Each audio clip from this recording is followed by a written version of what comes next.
കലയോട് ചേർന്ന് നിൽക്കുന്ന ഉത്തമമായ രൂപമാണ് തിറയും പൂതനും. ആ കല കുറച്ചും കൂടി ദൈവികമാണ്. ആചാരങ്ങളുണ്ട്, അനുഷ്ഠാനങ്ങളുണ്ട്.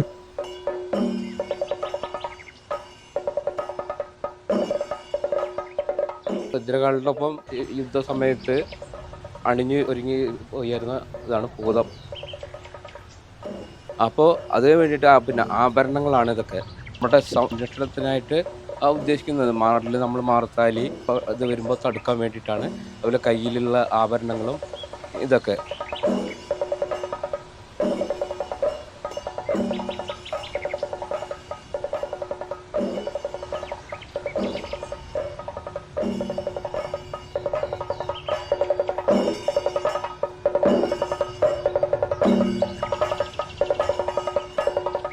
എങ്ങനെയാണോ ഒരു കല അതിനെ നിലനിർത്തി പോരുന്നത്, അത് കൃത്യമായിട്ട് അടയാളപ്പെടുത്തിയിട്ട് വേണം ആ ഒരു ആർട്ട് നിങ്ങളുടെ മുന്നിൽ അവതരിപ്പിക്കുക എന്നുള്ളതാണ്.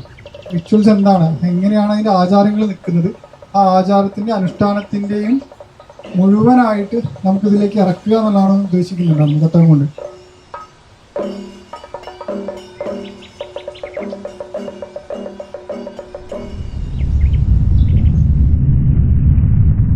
കേട്ടിട്ടില്ലേ തുടികൊട്ടും കലർന്നോട്ടു ചിലമ്പിൻ കലമ്പലുകൾ? കേട്ടിട്ടില്ലേ തുടികൊട്ടും കലർന്നോട്ടു ചിലമ്പിൻ കലമ്പലുകൾ?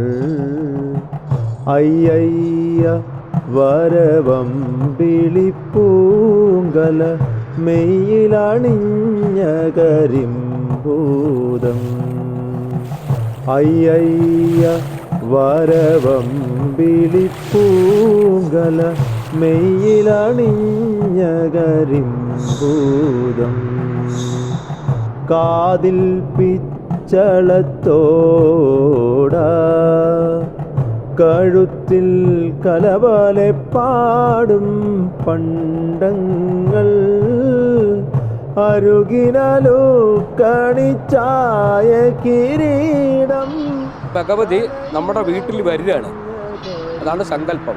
ഞങ്ങളുടെ ഉത്തരവാദിത്വം ഞങ്ങളിലൂടെ ആ ക്ഷേത്രത്തിലെ ദേവിയെ ഞങ്ങൾ സ്വീകരിച്ച് ഞങ്ങൾ രാവിലെ എല്ലാ വീട്ടിലും കൊട്ടി അറിയിക്കുകയാണ്. അമ്മയുടെ താലപ്പൊലി അല്ലെങ്കിൽ ഉത്സവത്തിന് എല്ലാവരും 4 മണിക്ക് ശേഷം എല്ലാവരും എത്താൻ വേണ്ടി ക്ഷണിക്കുകയാണ്. അതിൻ്റെ ഇതാണ് നമ്മൾ ഇത് അടിച്ച് ഒരുങ്ങിയിട്ട് നമ്മൾ വീടുകൾ കൂടെ ആദ്യം ക്ഷേത്രത്തിൽ പോകണം. ക്ഷേത്രത്തിൽ പോയിട്ട് അനുഗ്രഹം വാങ്ങി നമ്മൾ വീട്ടുകൾ കൂടെ പോകും. മീതെ ചാർത്തി അരമണി കെട്ടിയ വെള്ളപ്പാവാട അയ്യയ്യ വരവഞ്ചിത നൃത്തം ചെയ്യും നല്ല മണിപ്പൂതം. അയ്യയ്യ വരവമ്പിളിപ്പൂങ്കല മെയ്യിലണിഞ്ഞ കരിമ്പൂതം.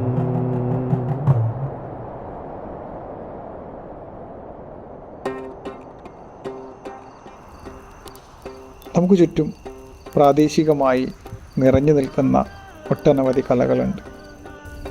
അവയെ ചേർത്തു പിടിക്കുക എന്നുള്ള ചിന്ത കൂടി ഈ വരമ്പൊരുക്കുന്ന തട്ടകത്തിനുണ്ട്.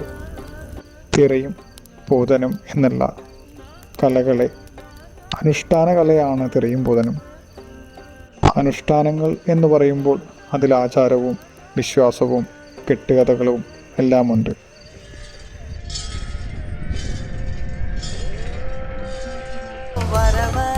നല്ലാലില ചേങ്ങില നിറയായി താരാടി കേറുന്നുണ്ടേ തിറയാട്ടച്ചേലായി സൂര്യൻ നിറചോലത്തെയ്യം വേണം ചില്ലാട്ടക്കാറ്റും മുടിയാടും കുന്നും മേലെ